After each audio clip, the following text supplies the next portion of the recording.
May I have this the privilege to open the very last session, and maybe ask first if there are any questions, any comments, if you would like to discuss something a little bit further than we did these 2 days. And then I would pass the floor to our ORCIT colleagues and organizing committee. So, please. Maybe we can just, you've had lots of presentations in the last 2 days. Just to remind you, Matthew and I sort of thought that we'll remind you of the topics that we have covered. And we've had quite a lot of topics, but we just try to group them.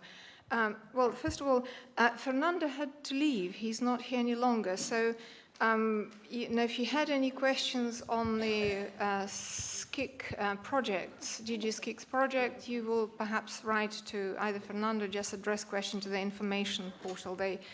I think it's the best, because we don't have any of their representatives to address any or answer any further questions on their resources and their projects.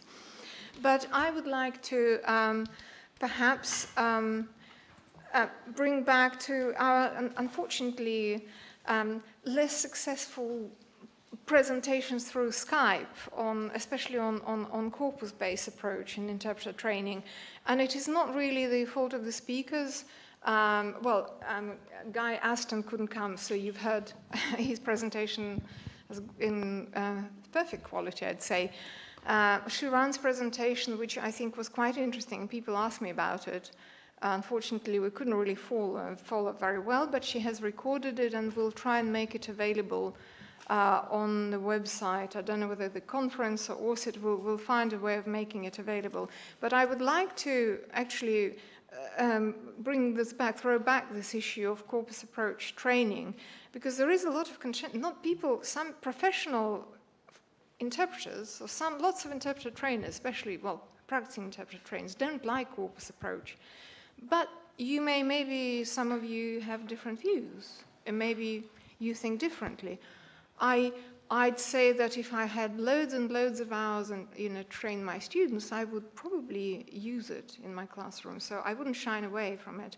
And you may know that such authorities as Schlesinger and I think Schultz, and they did a research. They carried a research project with corpus approach in 2007 at the Copenhagen Business School, and they arrived at the definitive conclusion that corpus helps students enormously, and they produced statistics showing how the rating of success really shot up from very low to very high. I would like just a word of caution. That was the training was based on the topics of exams, so it was all focused, not just any old speech coming come and read and I'll interpret. No, it was on specific core of topics that students had to deal with in exams. So, and they proved that was effective. So I wouldn't just cross it out completely. I'd find room for it myself. So, and of course, the issue of pedagogy, and Kilian opened a Pandora's box of issues and so on to talk about and to think about, Who is to train? Again, I'm sorry, I'm a former administrator of an interpreting course. So the cost issue for me comes very high in the priority of problems I might have. So what he talked about is very familiar to me because, I have a brilliant colleague here. We launched the Leeds course together, and I had the privilege of having enough money to pay him to come and start training, and his colleagues as well, from EU institutions mainly. But later on I started being questions about the budgets and so on, so I had to fall back on the tutor category, and then we produced all sorts of peer-to-peer groups and the grids, the evaluation grid that somebody referred today. It was, yes, Hartley and Peng. So it is a big problem. And then, of course, the 25 years to achieve your professional excellence, become a master of the trade. And the last session yesterday was, of course, on all the applications. We've heard apps, platforms for training.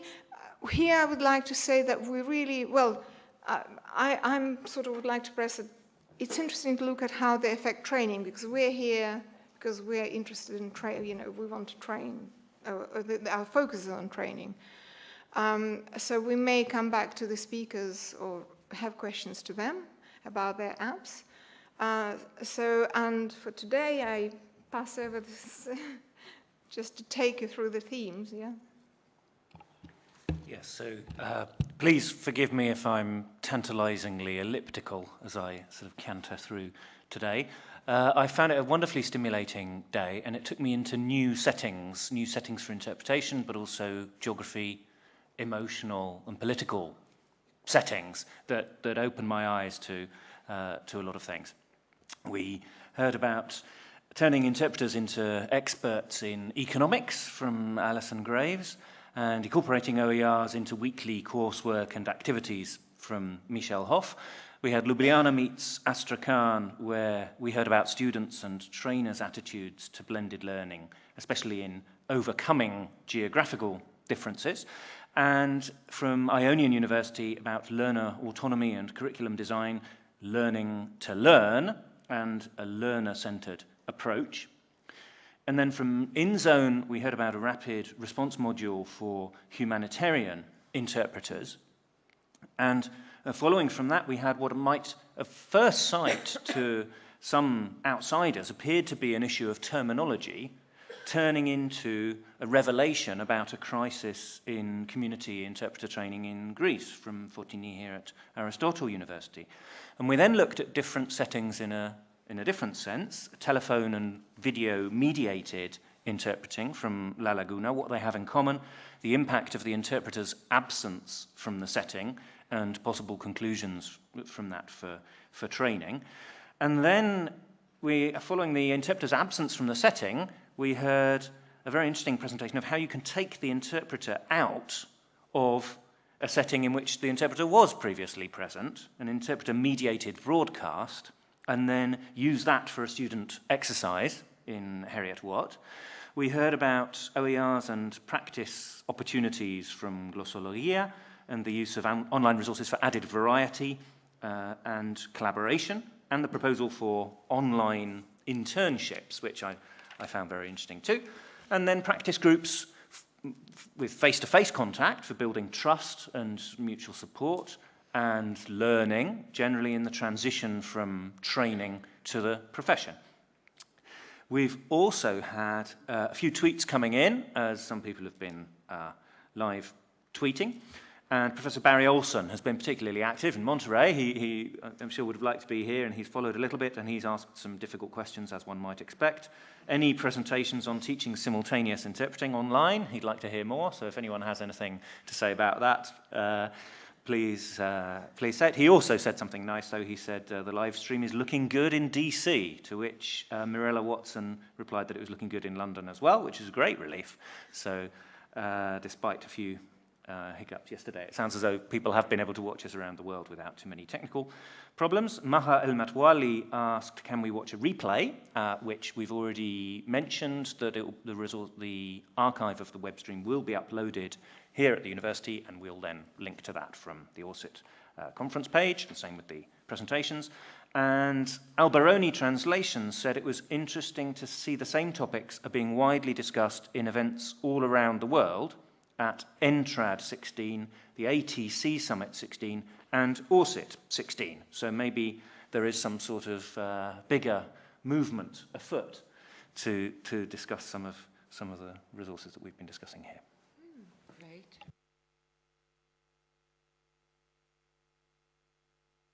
I thought you would be first, but I can start. Well, it's really a pleasure and honor for me to thank the organizers of this event. That is, first of all, the Aristotle University of Thessaloniki, Antti, Despina, and Anastasios.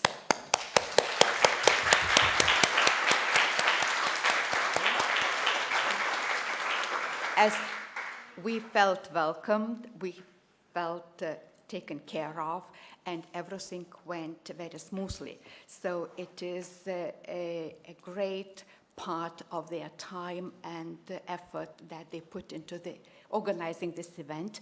And of course, to all those interpreters in the booth and students assisting the three of the organizing committee. Applaud to them too.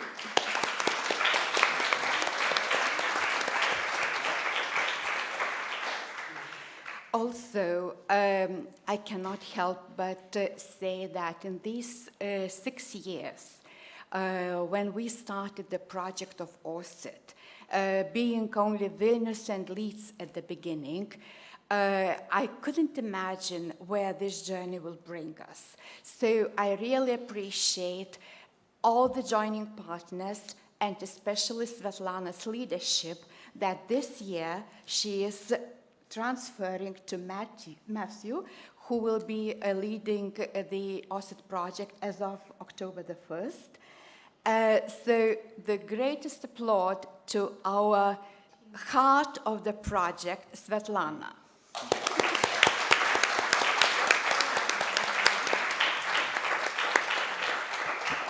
Well, as the chair of the scientific committee of this conference and one of the organizers of the event, I have all this privilege to say thank you to anybody I want. So I thank, of course, all our partners, those who are present and those who are not. Paris is it, Heidelberg, Ljubljana, Prague, Charles University, Ivana and Jana are present. Of course, Thessaloniki, University of Aristotle, University of Leeds. La Laguna, we heard that Carmen could not be here, but she was here with us yesterday and in the morning session.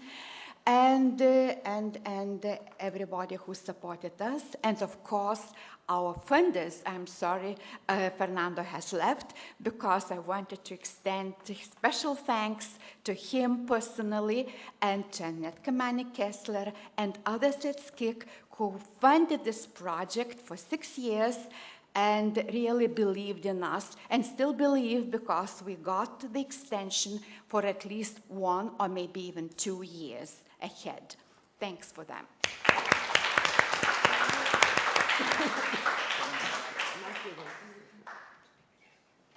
And we would also like to thank DG Inter for the first 2 years co-funding when we were just a small project. So thank you very much. Alison, you can take back our thanks.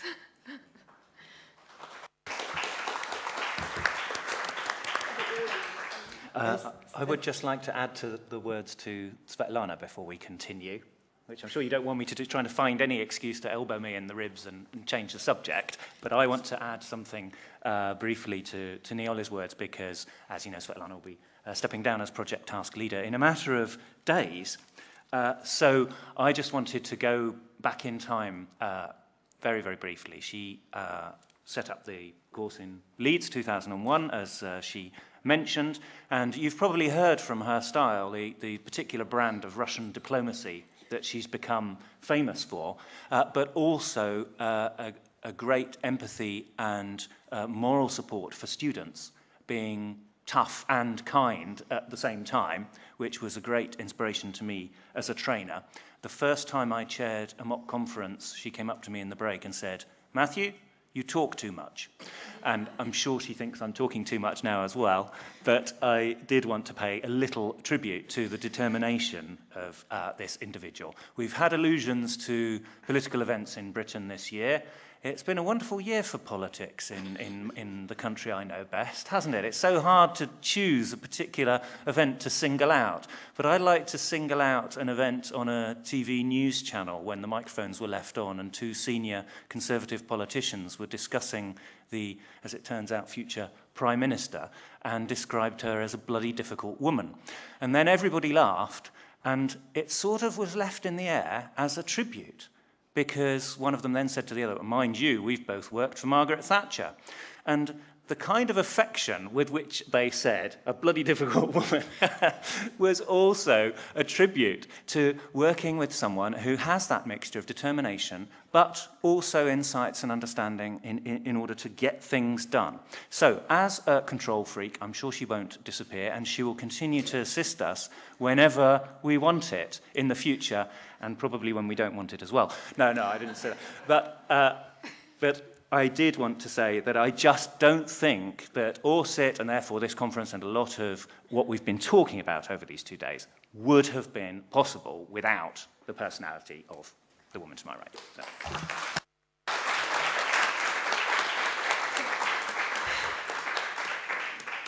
Matthew, you and I are having dinner tonight, yeah?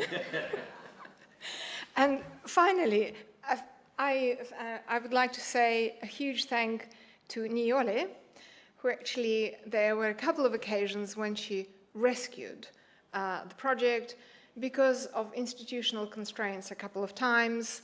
Out of 6 years, Vilnius led the project 3 or 4 years. Yes, Niole? 3 or 4 years. So, and administratively, and that's a huge undertaking to actually take on administration of any project. So thank you very much, Niole, and thank you very much, my brilliant team, Matthew, Sophie, Tamara, Dragos, everybody. Thank you. And thank you to you for coming to this conference. But we don't seem to be having any discussions or debates. Yeah. That was exactly what I want to say. So many thank you. And here we have still about 30 minutes. We don't have to use them, but here they are, open discussion and conclusions. So maybe would someone like to say something?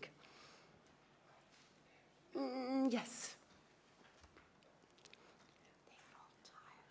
Thank you.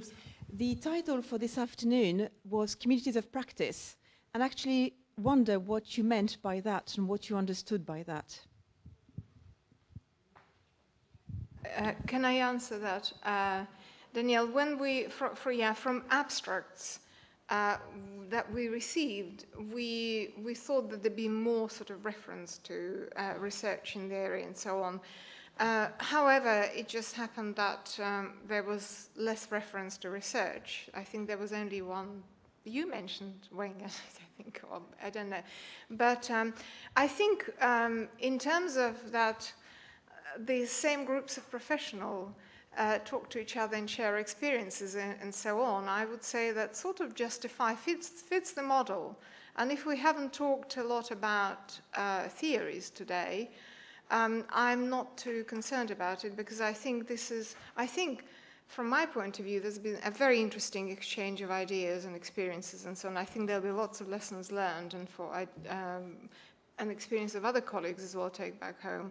But so I'm sure that, if people want to find out more about community of practices as an area of study, discipline, please, read up when you go back. But I think we're all here one community of practice, or no? We share that. Okay. Someone else? Okay, we're all tired. Oh, Pedro is not. Not yet.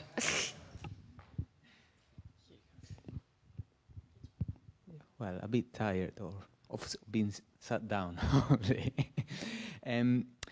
I would like to know your opinion on two issues that have been covered in different presentations across the conference, and see how would you see the reality in the future or not. There was a comment today in a presentation of probably creating a future traineeship with the students when they finish, and how that is a challenge, and how that can be taken up by institutions or by different centers, whatever their nature is. And that could be linked to the teleparrainage that was mentioned, but teleparrainage, I don't see a much independence in the system. And I would like to have Fernando in the floor, but I don't have any problem asking him in the future. Because parrainage, as nice as it can sound in French, in English sounds like Godfather, and I think of the movie and it sounds of a bit, you know, closed circle, mafia-like, and maybe it's my idea.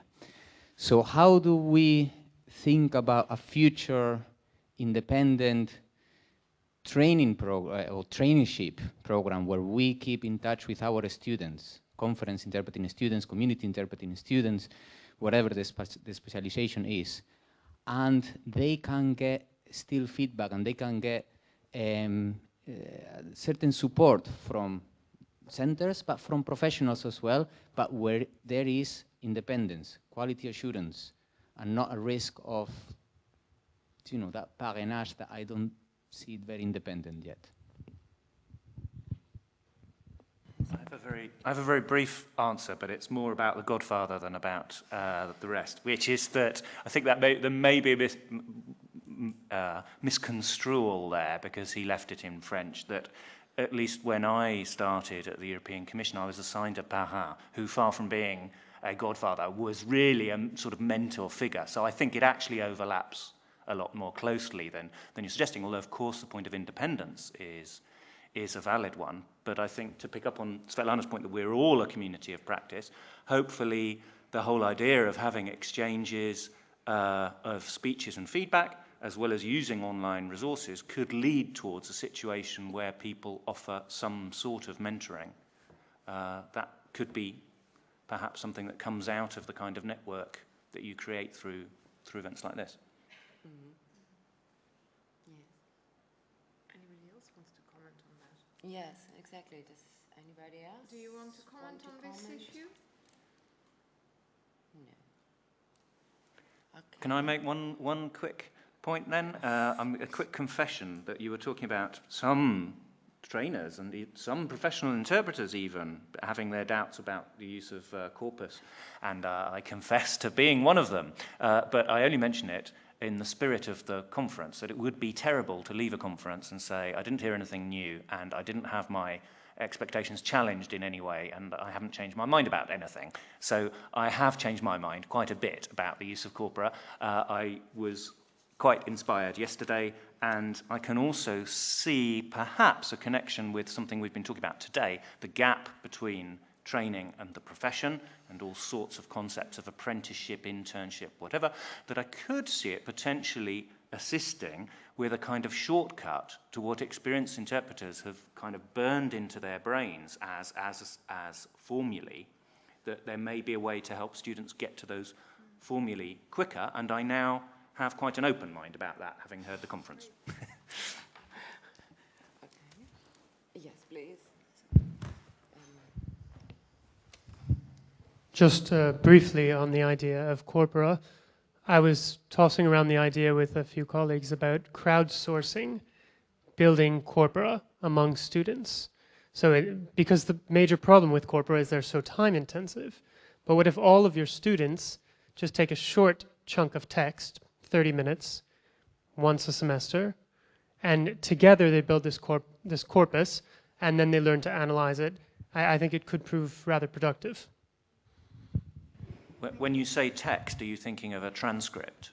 Yeah, I'm a 30-minute chunk of video which they're transcribing. Sorry.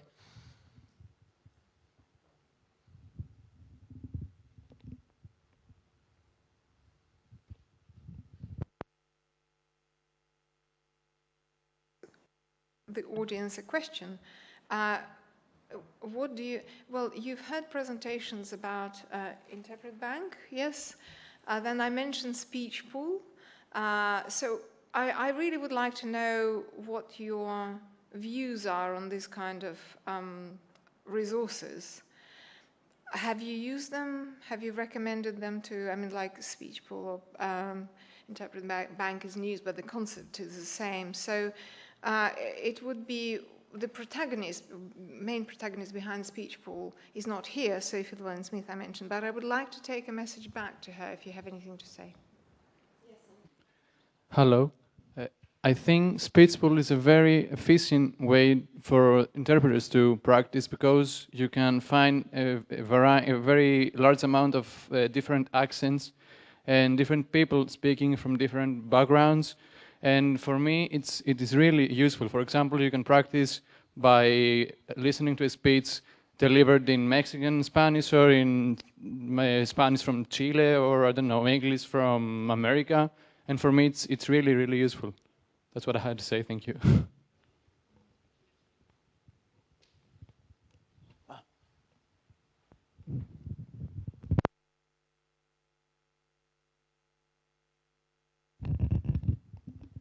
As a follow-up question, how many speeches did you upload on SpeechPool?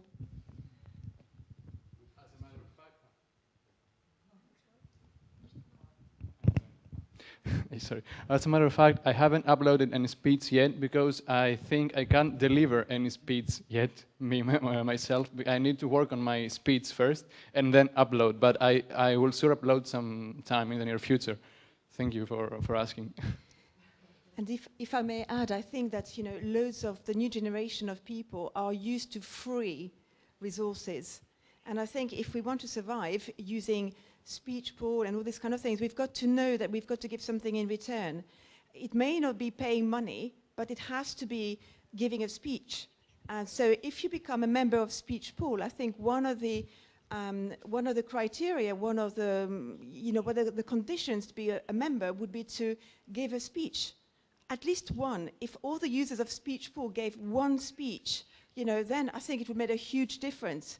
My students use it, and that's the question I ask them all the time. How many speeches are you uploading? We are giving loads of speeches in class, and I've got the videos, I've got the YouTube links, and I ask them, would you like me to put this link on SpeechPool? And they can't care less. So I think the mentalities have got to change here if you want to have SpeechPool that carries on existing, and the poor Sophie, giving so much of her time, her resources for this thing to exist. But if she stops believing in it, it could simply disappear, and that would be a great shame. Could I respond briefly on that? I think this also touches upon... A final remark. Please. Yeah, can I respond? Okay. I didn't. Sorry, I didn't say I wouldn't upload the speech sometime. Yes, of course, but I can't do it right now, as personally speaking. But of course, I can understand your point. Thank you very much. And I just wanted to pick up on how I think this brings together several of the strands of what we've been talking about, and is one of the nice opportunities of this final session to kind of pick up on those things, because we've heard about how you build trust in a face-to-face practice group. And clearly, there is an issue here about the relationship between the participants, even without necessarily going as far as what Danielle's being suggesting. I think there clearly is a concern about how people relate to one another online, and how something can be mutually beneficial online is something that we're all going to have to think about, I think. Just another point about community of practice. You see, if community of practice, you see, if we, people with knowledge, training experience, or trainers who passed on their know-how in training to our younger generations and so on, if we all do make the contribution, then that kind of not solves, but aids the quality issue. Because if you look at SpeechPool resource, it does rate this resource, the quality of source speech, challenges. Where would you write if a contributor says it's suitable for consecutive, and then you find it impossible, then you post your rating, say no, it's more simultaneous than consecutive. So it's a kind of self-censoring process. And this is, I think, where the value of these resources are, sharing these resources, actually sharing comments and views and evaluation, as opposed to the 4,000 open educational resources on Open Europe portal or whatever.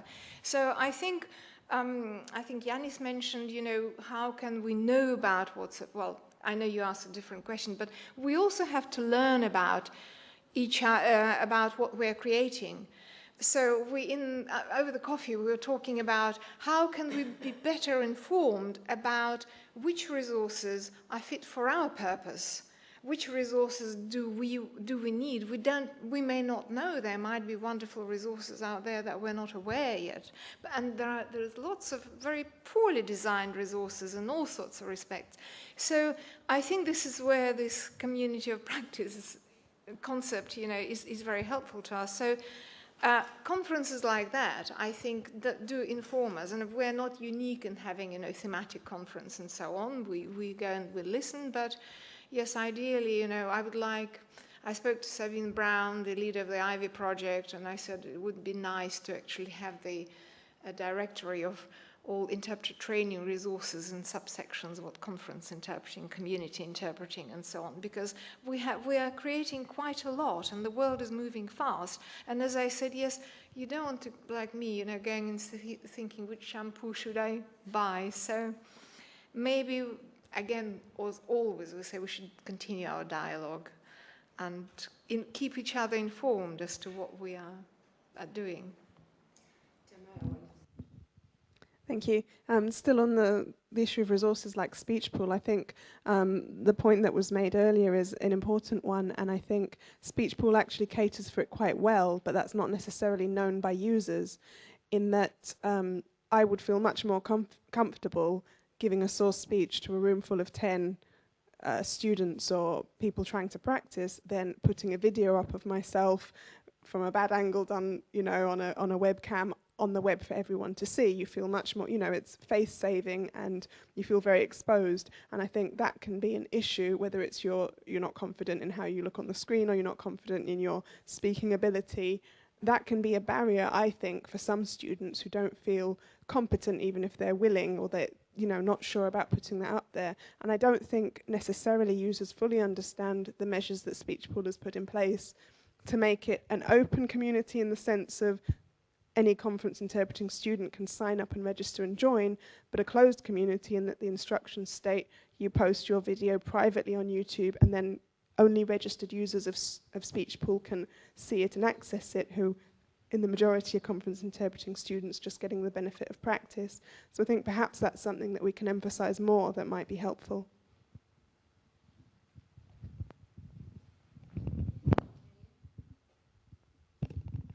As the last point really about the communities of practice, I think that it's great that we've got open resources, and it's great that the efforts go there, but I think we've got to move to the next step and move away from acquisition of skills, continuously thinking of skills. And I think the success of what's coming next is going to be about the informal learning. How are you going to make a tool that's going to make people work together to create new knowledge together? And this will create a collaborative approach, and it will go beyond the competitive mindset that interpreters have, and move away from that and really engage with collaboration. So really, to me, this is the future, the next step, if we want to have all these resources that become successful, engaging, and continue. And this is, to me, a real community of practice. And I'm very grateful to Federica for presenting her Brussels group, because to me, apart from the ambassador scheme that we've got at London Met, that's the only community of practice that I know in interpreting.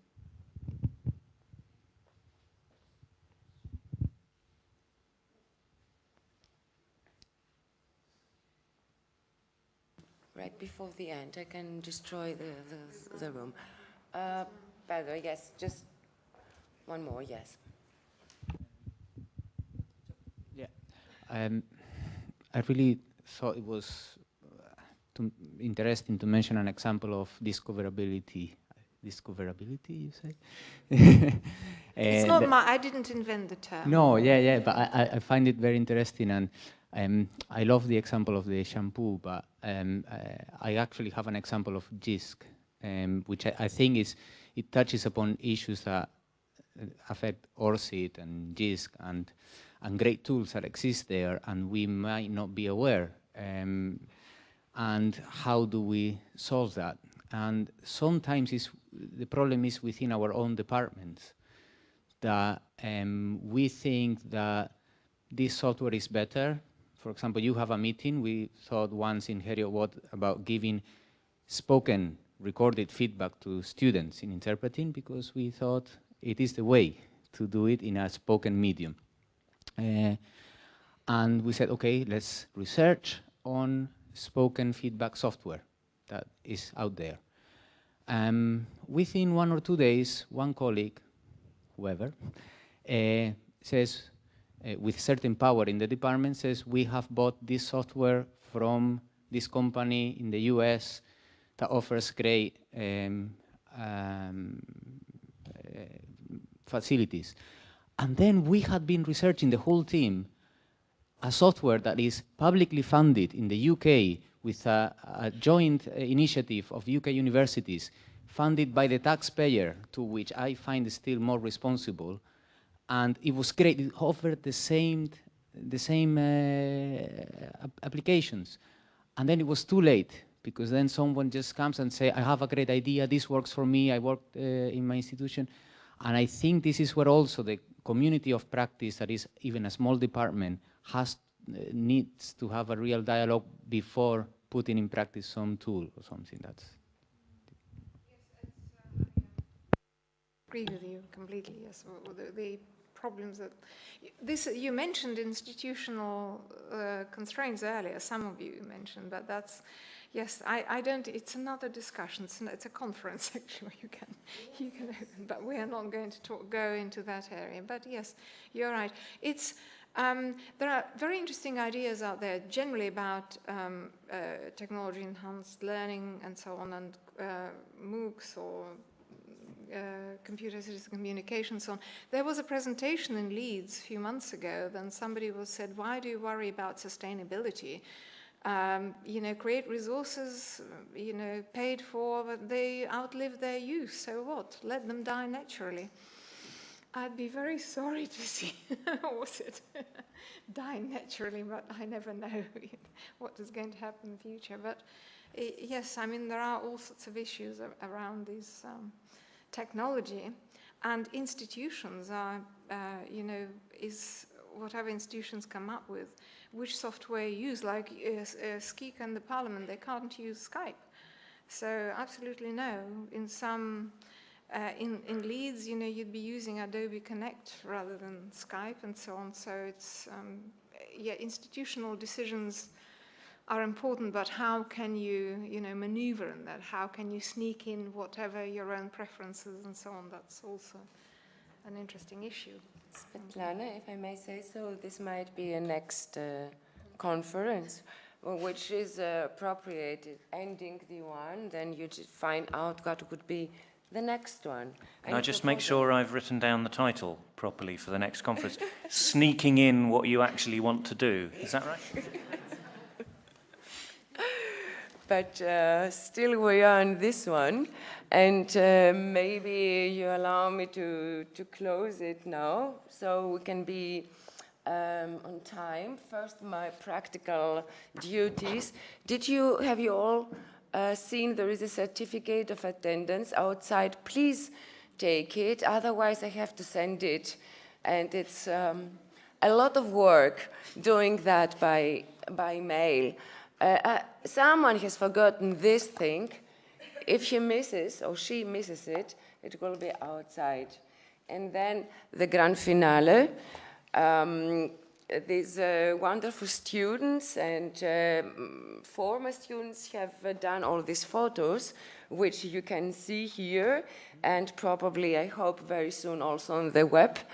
And, it's always so... it's a time when a conference closes, which has begun months ago, and you remember how you were discussing that months ago, and now it's Friday, late afternoon, and it's over, and I would really like to say a big Evcharisto and thank you to the ORCIT partners who have trusted us to organize this conference. It's been an honor for me personally and also for our university to host the first conference on interpreting ever. Thank you so much. And thank you to you. Thank you, Yeah. yes. It's been great. Don't, you have talked enough. It's really, the interpreting has been, interpreting has been for the first time on the Greek TV, the Greek radio, and the Greek newspapers. Can you imagine that? Talking about a conference about interpreting. I want to really sincerely say it's a huge thing for a country in a crisis, as you might have heard, where the only thing you can do against the crisis is do things, just continue, go on. And this was a great chance for that. And of course, I have to say a big thank you to the speakers who made all this way to come here and talk about all these interesting things, and to the other speakers who didn't come here. And although technology was our subject, it was quite challenging for us yesterday to cope with it. Okay, it worked, more or less. And a big thank you to all of you who made all this way too. Thessaloniki is not exactly the heart of the world, but still you made it. And of course, to our very important big friends and supporters from the European Commission and the European Parliament. Thank you very much for being here, sharing with us these 2 days of knowledge. And thank you to the students who made this wonderful job with interpreting. I don't know if you all heard them or not. I did. I was surprised by my students, how good they were, because, it's much easier, after all, to do the interpreting in a conference than in the class sometimes, where you have your trainer looking at your eyes and making signs. Don't do that. What did you say? Etc., etc. And of course, to our Belgian students who also were there interpreting. And I think that this student workshop we organized on the first day was a good idea, actually. We had for the first time the students being so active, not only regarding the ORCIT, the localizing of the ORCIT, which you will see soon, I suppose in a month or so, right? In our bookshelf in ORCIT, reminding us of this conference, but it was good for them too, to find each other, to exchange opinions or whatever, or experiences with each other. It's a level that we as trainers, as teachers, also should always consider. The students, how do they work together?